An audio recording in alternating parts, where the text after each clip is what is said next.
오늘도 참 좋으신 우리 주님의 은총과 평강이 오늘 이 밤에 함께 예배하는 여러분 모두에게 가득 넘쳐날 수 있기를 축복합니다. 오늘은 예레미야 강의 그 18번째 시간이고요. 오늘은 순종의 제사라는 제목으로 함께 하나님 말씀 나누도록 하겠습니다.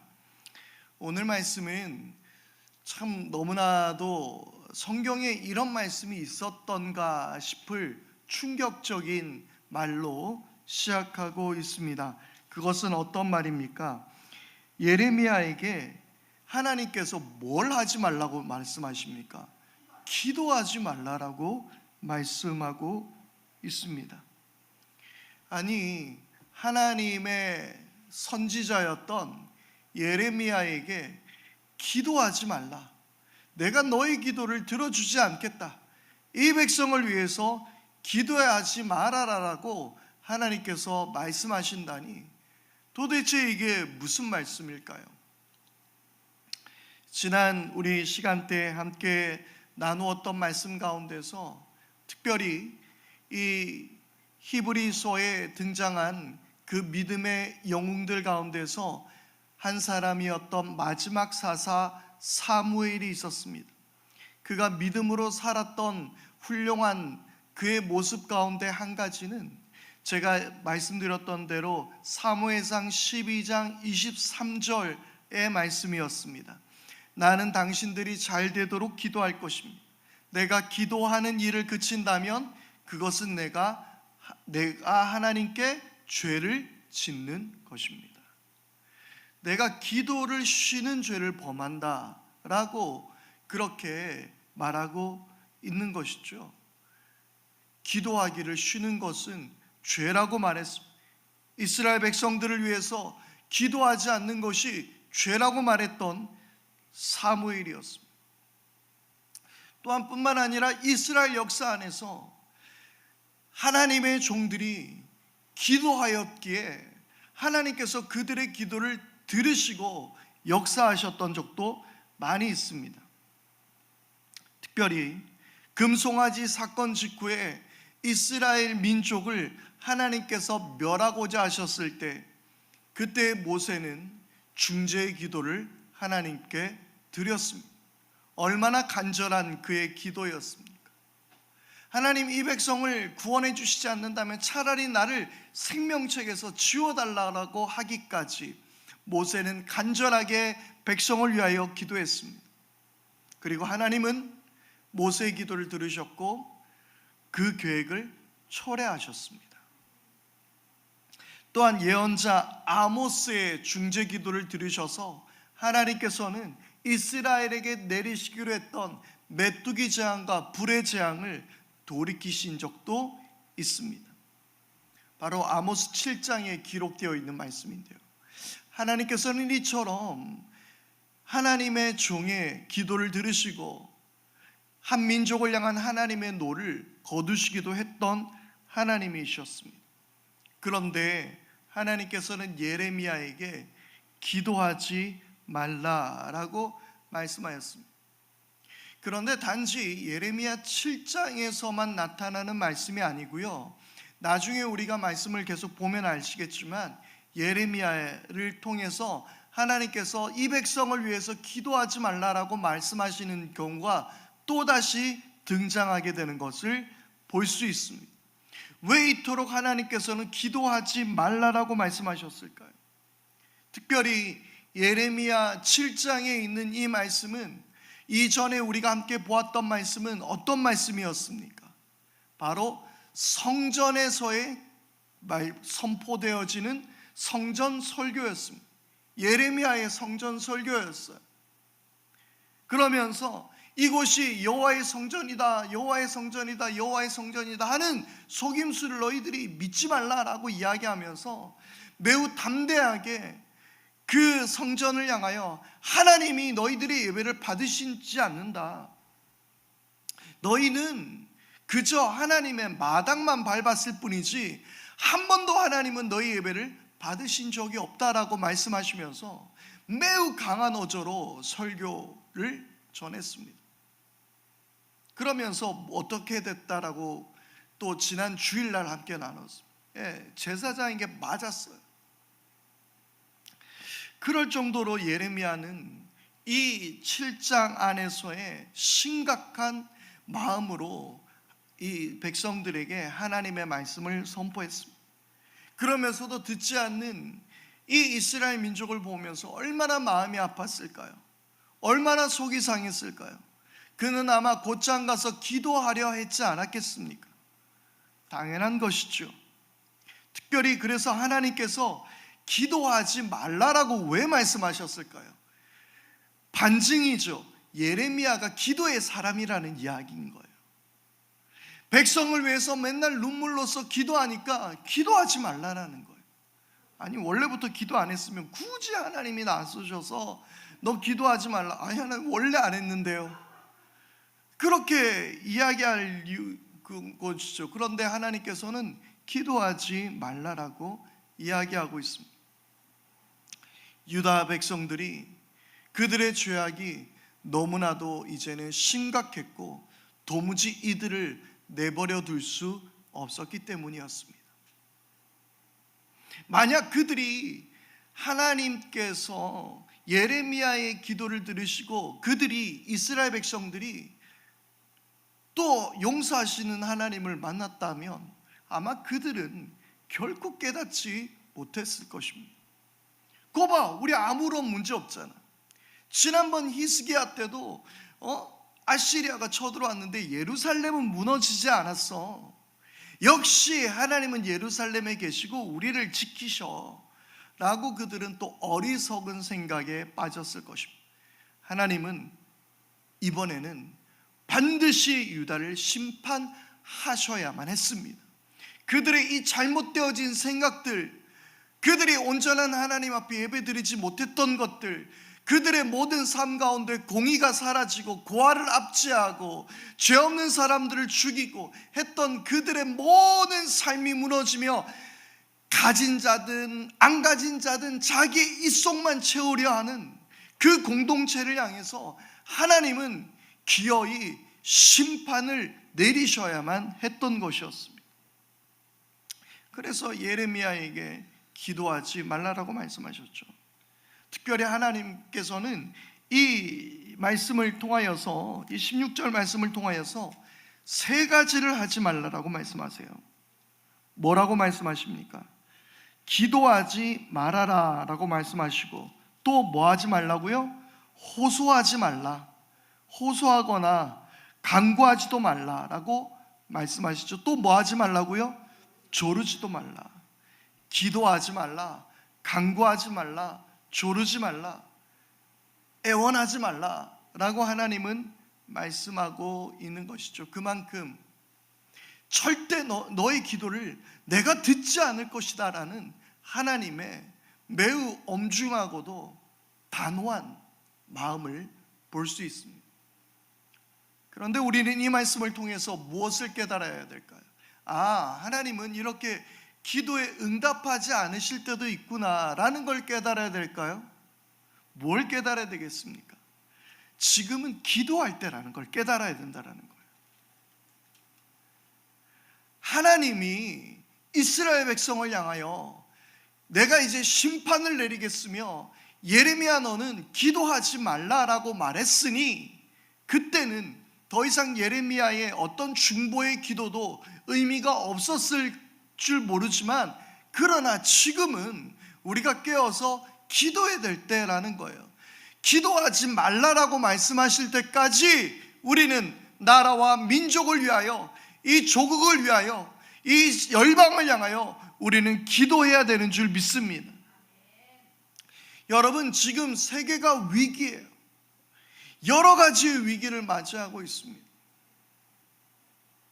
전쟁의 위기를 겪고 있고요, 경제적인 위기를 겪고 있고요, 특별히 이번에 이 전쟁을 통하여서 지금 폴란드와 러시아와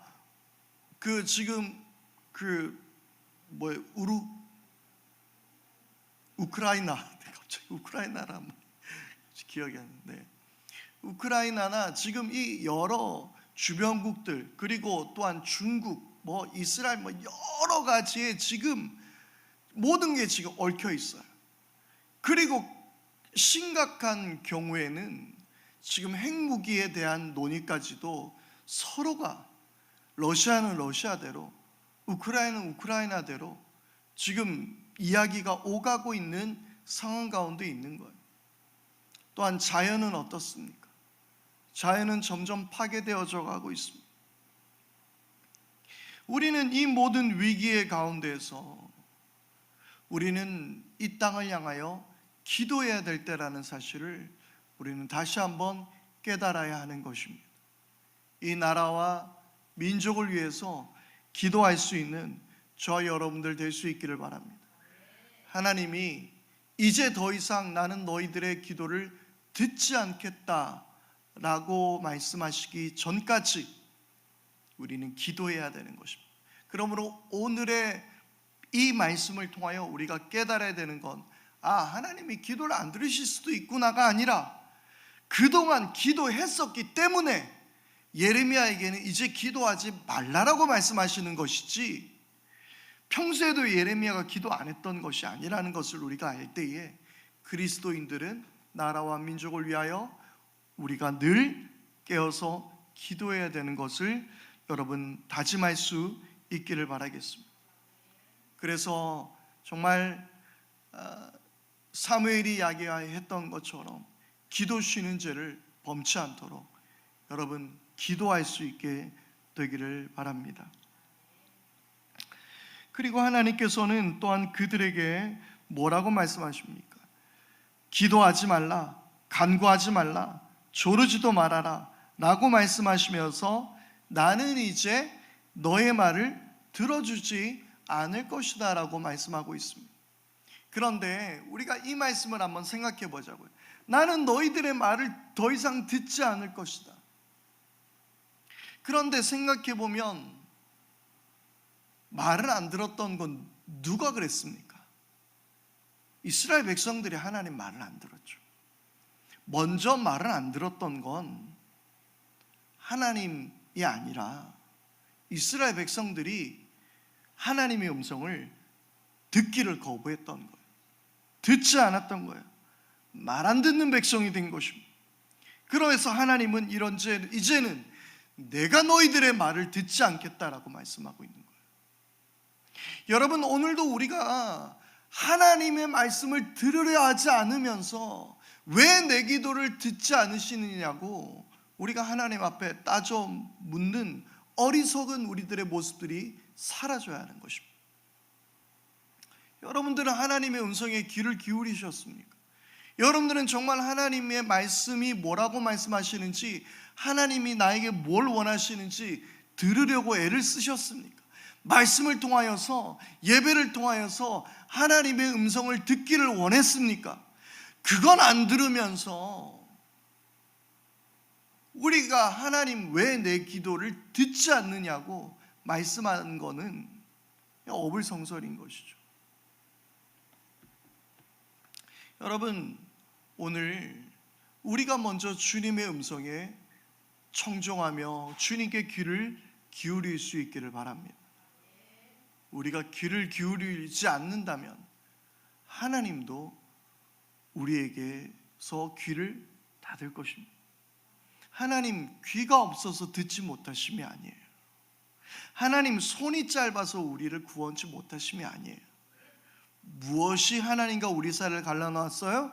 우리의 죄악이.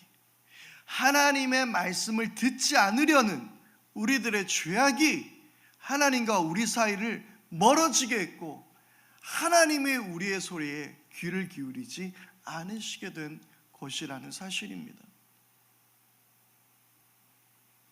그래서 하나님은 이제 내가 너의 말을 들어주지 않을 것이다 라고 말씀하고 있습니다. 이제 하나님은 도대체 지금 유다가 어떤 상황인지 또한 하나님은 고발하고 있습니다. 17절, 유다 성읍과 예루살렘 모든 거리에서 하는 일들이 뭐라고 이야기합니까? 18절입니다. 자식들은 땔감을 줍고 아버지들은 불을 피우고 어머니들은 하늘 여신에게 줄 빵을 만들려고 가루로 반죽을 하고 있다. 잘 놀고 있습니다. 온 가족이 어우러져서 아주 그냥 화목해요. 온 가족이 함께 마음을 모아서 우상에게 제사를 드릴 준비를 하고 있는 것입니다. 아마도 여기에서 말하는 이 하늘의 여왕이라는 것은, 하늘의 여신이라는 것은 이슈타르라는 그 메소포타미아의 여신을 뜻하는 것이며, 아마도 이 여신은 또한 구약에서 나왔던 아세라와도 동일한 여신이 아니었을까라는 추측을 해보게 됩니다. 그러니까 풍요와 다산의 상징, 그러니까 부의 상징인 것이죠. 예전에는 애 많이 나오면 그게 다 재산이지 않습니까? 지금은 애 많이 나오면 그저 좀 재산에 무리가 가긴 하죠. 근데 예전에는 애를 많이 낳는 것이 재산이었어요. 그래서 다산이라고 이야기하는 건 이 풍요를 뜻하는 것은 대부분 이것은 번영, 그리고 이것은 이 땅에서의 어떤 부, 이런 것들을 이야기하고 있는 것입니다. 여자들은 빵을 준비하고 그리고 술을 붓습니다.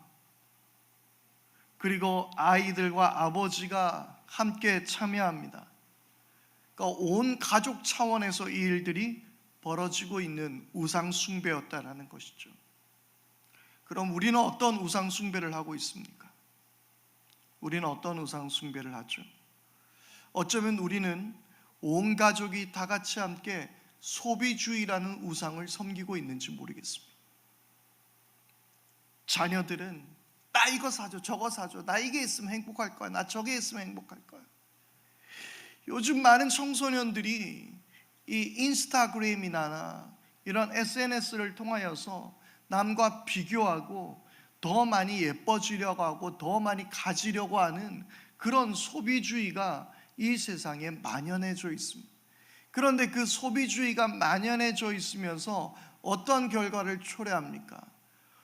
오히려 이것을 뽐내어서 내가 행복해하기보다 남들과 비교하게 되더라는 거예요.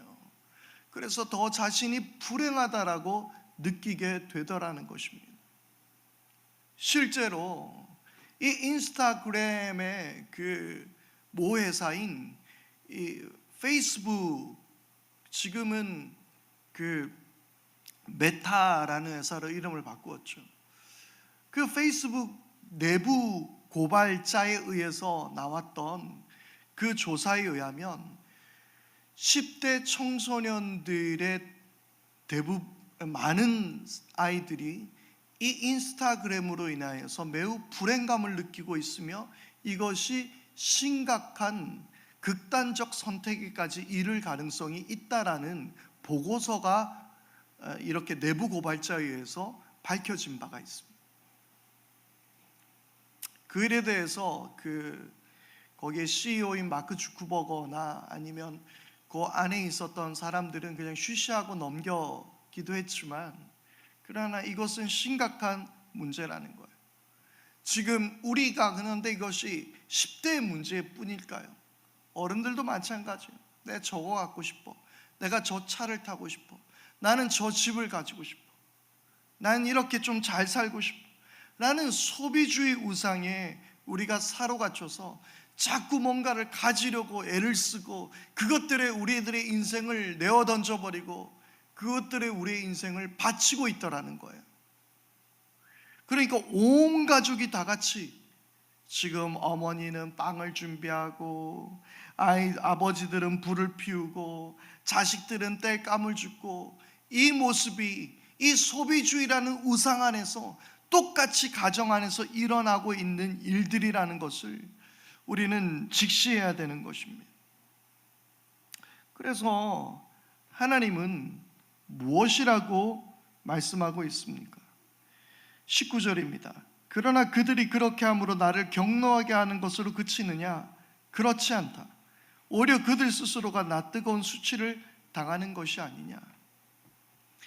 이 우상은 하나님을 화나게 하는 것만으로 끝나는 것이 아니라 스스로를 파괴한다는 것입니다.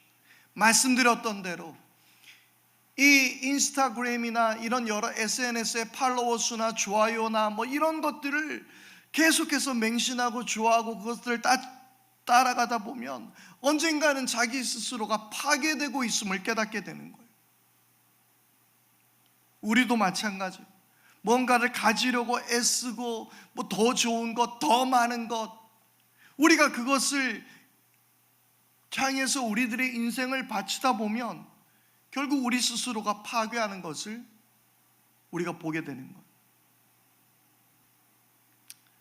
오늘 말씀에 그들 스스로가 낯뜨거운 수치를 당하게 될 것이라고 말씀하고 있습니다. 하나님 외에 우리가 더 가치 있게 여기는 그 어떤 것들은 그것들이 우상이 되어 우리 스스로를 부끄럽게 할 것이라는 것을 반드시 기억할 수 있게 되기를 바랍니다. 우리들의 재능이나 우리들의 외모나 재산이나 권력이나 이 모든 것들이 하나님보다 높아져 있을 때 반드시 하나님은 그것으로 네가 부끄럽게 될 것이라고 말씀하고 있습니다. 그렇게 우상에게 바치려고 했던 그 모든 것들이 결국 어떻게 됩니까? 20절입니다. 나 주 하나님이 말한다. 나의 무서운 분노가 바로 이 땅으로 쏟아져서 사람과 짐승과 들의 나무와 땅의 열매 위로 쏟아져서 꺼지지 않고 탈 것이다. 그러니까 지금 빵을 구웠죠. 빵을 굽는 그 불이 너에게 내릴 거라는 거예요. 그 장작들을 줍고 있었는데 그 장작들 나무가지 위로 불이 쏟아져서 탈 거라는 거예요. 아버지들이 불을 피우고 있는데 그 모든 것들이 다 타버릴 거라는 거예요. 빵을 만드는 그 모든 곡식들이 다 타버릴 것이라는 거예요. 우상에게 바치려고 했던 빵, 사람, 짐승, 곡식, 나무, 그 모든 것이 결국 나의 분노로 인하여 다 파괴될 것이라고.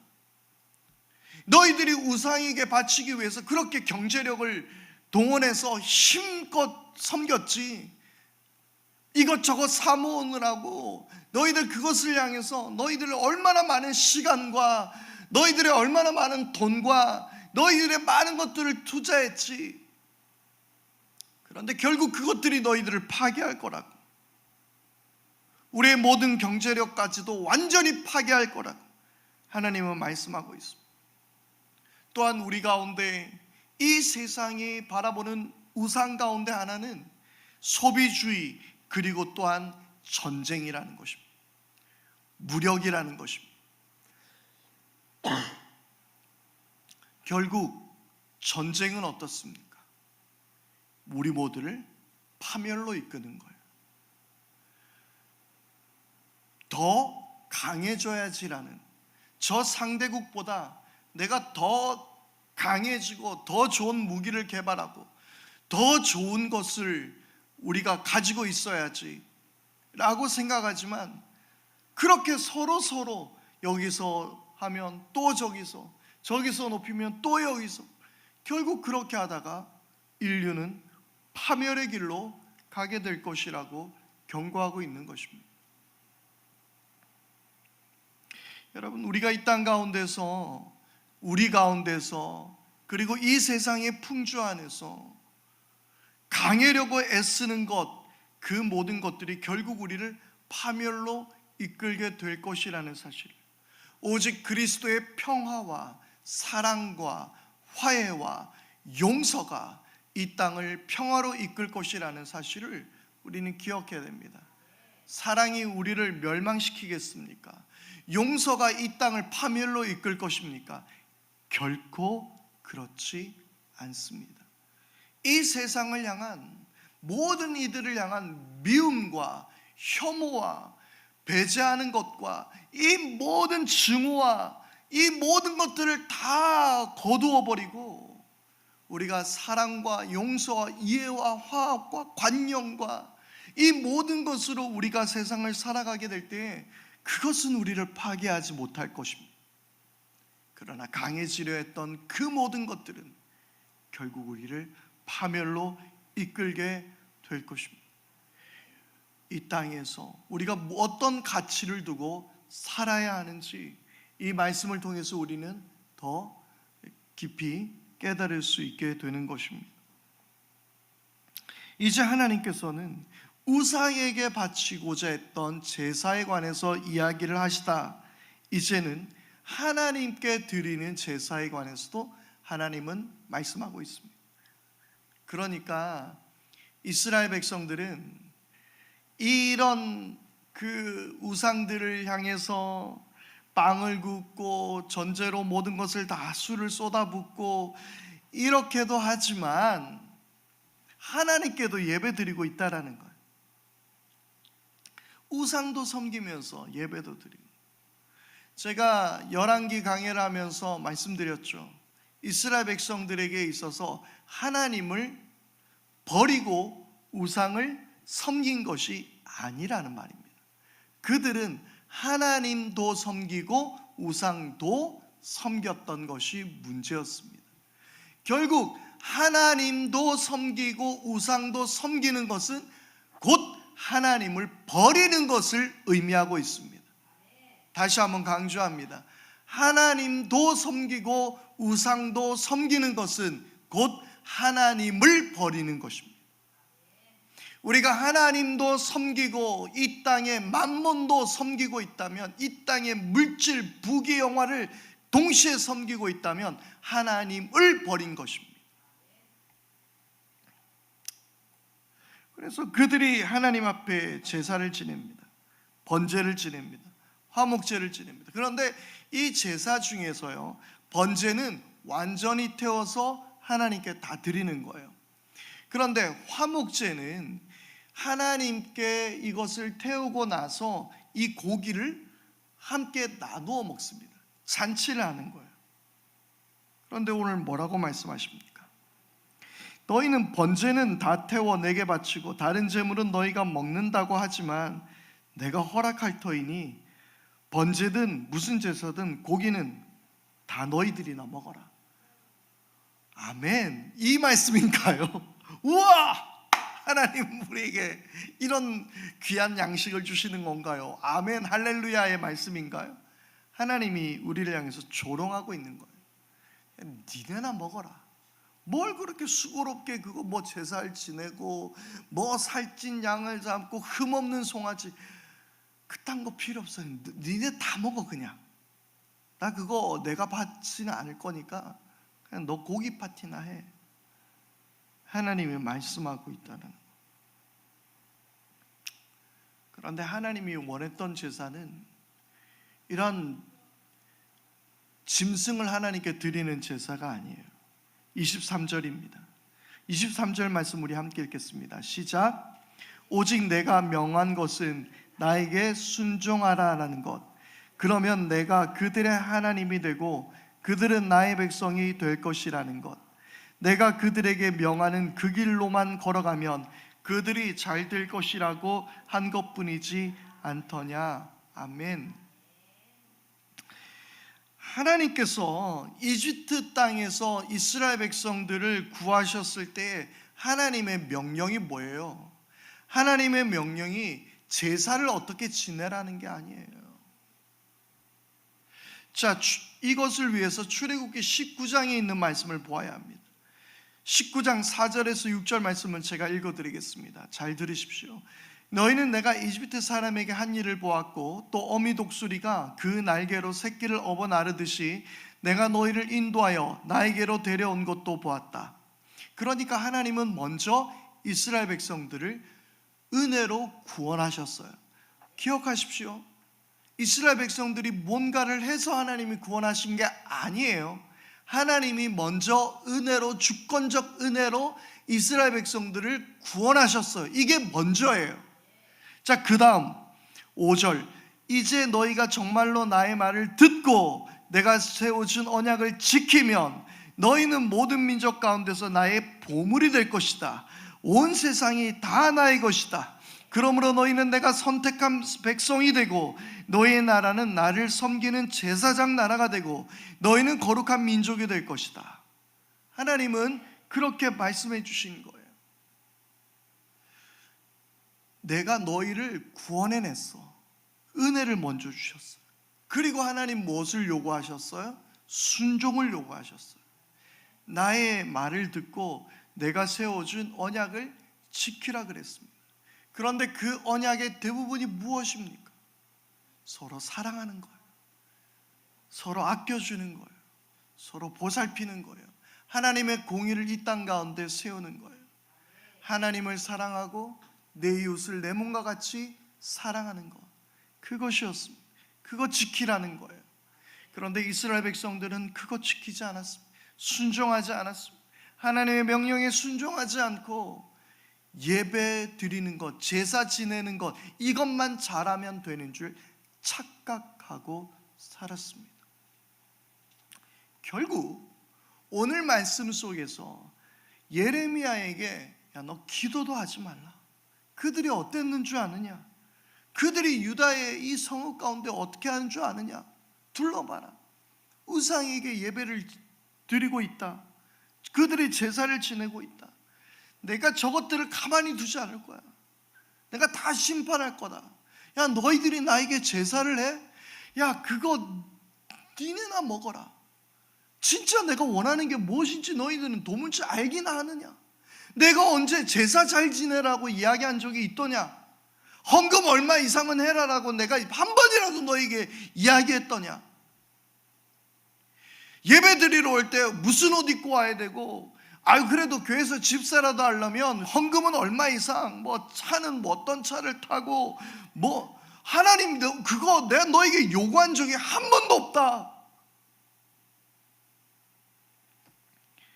여러분, 교회들마다요 취임식이나 이 장로 취임이나 있으면 장로들이나 안수집사들이 헌금을 뭐 몇백만 원씩 합니다. 1인당 아예 정해줘요. 장로 얼마, 집사 얼마. 그렇게 해서 교회 헌금하라 그래요. 하나님이 단 한 번도 우리에게 그렇게 말씀하신 적이 없습니다. 안심하십시오, 피택자 여러분. 하나님 그렇게 말씀하신 적이 없어요. 내가 너에게 언제 그거 하라고 했더냐? 내가 원하는 게 뭔 줄 아느냐? 순종하라는 것이다. 내 말을 지켜 행하라는 것이다. 그런데 너희 입속만 채우고 가난한 자들을 억압하고 과부와 나그네를 돌보지 않고 그렇게 너희들 살았지 않느냐? 법이란 것이 있긴 하더냐? 다 가진 이들을 위한 법이 되어버렸고, 하나님 그렇게 말씀하고 있는 것입니다. 그러면서 우리는 나와서 기도하고 예배 열심히 드리면 하나님 내 기도 다 들어주시겠지. 네가 내 음성 듣지 않으면서 왜 내가 네 음성을 들어야 하느냐? 하나님 말씀하고 있는 것입니다. 여러분, 내가 너에게 이렇게 하지 않으면 내가 너에게 은혜 안 주겠다라는 협박의 말씀이 아니에요. 말씀했잖아요. 오늘 말씀에도 보니까 우리가 22절 말씀에 보면 너희 조상을 이집트 땅에서 데리고 나왔을 때 제일 먼저 말씀하는 게 뭐예요? 이집트 땅에서 데리고 나왔을 때, 그리고 아까 제가 읽어드렸던 출애굽기 19장 4절 말씀도 뭐예요? 내가 너희를 인도하여 나에게로 데려온 것을 너희도 보았지 않느냐?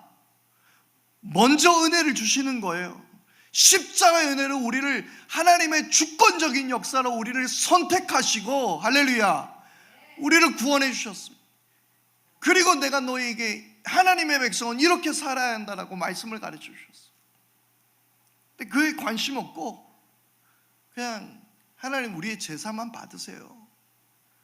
내가 하나님 앞에 제사는 잘 지낼 테니까, 좋은 고기 잡아가지고 하나님 앞에 잘 불살라 드릴 테니까 저의 삶에 너무 관여하려고 하지는 마세요 라고 말하고 있는 거예요. 하나님의 말씀에 순종하지 않는다면 하나님께 드리는 예배와 기도는 어쩌면 우리에게 아무런 의미가 없는지도 모릅니다. 하나님의 말씀과 상관없이 살면서 뻔뻔하게 기도 들어달라고 우리 예배를 받아달라고 하는 자들에게, 하나님의 뜻대로 살지 않고 그냥 예배 때 막 기뻐 뛰고 막 찬양하고 있는 모든 이들에게 기도하지 마라. 그렇게 애써서 노래하려고도 하지 마라. 그냥 그 헌금 그냥 네가 갖다 써라. 그렇게 뛰면서 찬양해? 아니, 그냥 차라리 가서 운동이라도 해라. 그걸로 살이라도 빼라. 그냥 하나님 우리에게 그렇게 말씀하실지도 모르는 거예요. 여러분, 오늘 우리가 하나님 앞에 어떠한 순종의 제사를 온전히 드리고 있는지 우리 스스로를 함께 돌아보며 순종의 예배, 우리의 삶을 드린 순종의 예배 하나님께 드릴 수 있는 저와 여러분들 될 수 있기를 바랍니다. 오늘 이 시간 우리 함께 찬양하겠습니다. 우리 다 같이 함께 찬양할 때에 우리 주님은 산 같아서 우리 함께 이 시간 찬양하겠습니다. 주님은 산 같아서 여전히 그 자리에 계시고 눈을 들면 보이는 그 놀라운 사랑, 나의 모든 도움이시며 계획이 되시는 그 주님 앞에 나의 모든 삶을 다스리시는 그 주님을 신뢰하며 순종의 예배를, 순종의 제사를 우리가 드리기로 결단하며 이 시간 우리 함께 찬양하겠습니다.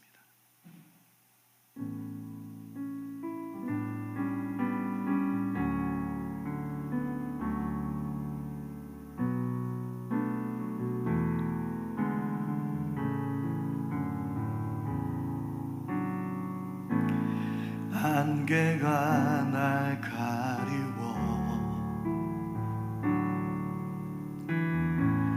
내 믿음은 들리려 할 때 나 주님께 나아가네. 주님은 산 같아서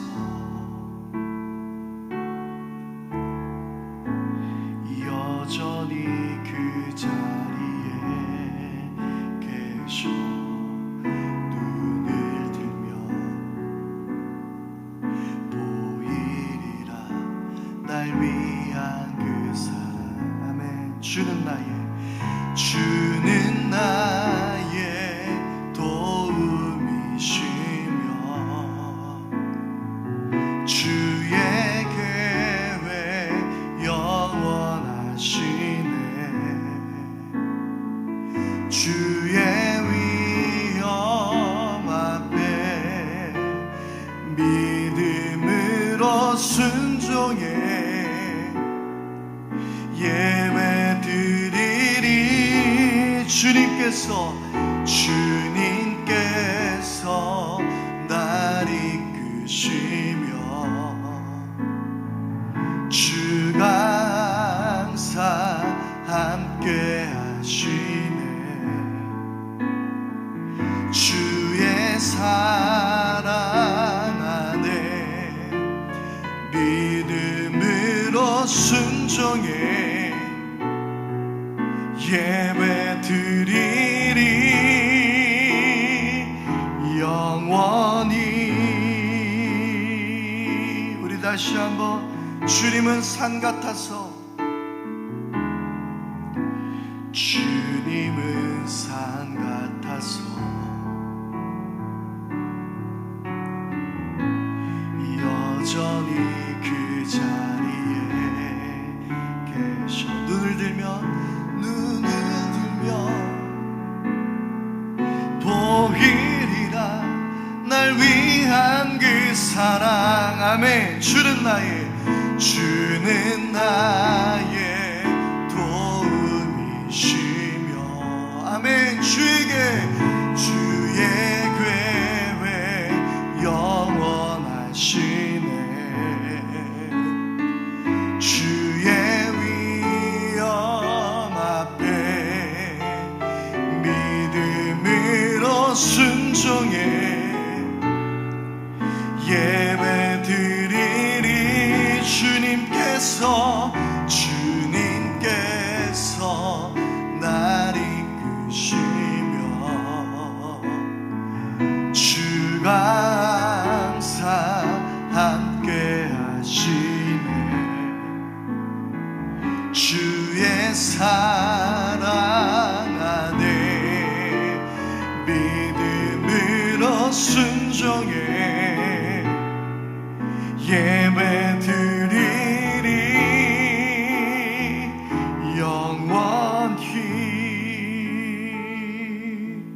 이 시간 우리 함께 기도하십시오. 주님, 우리가 온전히 주님께 순종의 예배를 드리며 나가기를 원합니다. 내 모든 삶을 책임져 주시는 주님을 신뢰하며 주님, 이 땅에 우리가 헛된 것을 섬기지 않으며 오직 하나님을 온전히 섬기며, 또한 아버지, 우리가 하나님의 말씀 앞에 순종하며 주의 음성을 듣기를 사모하며 살아가는 우리 모두가 되게 하옵소서.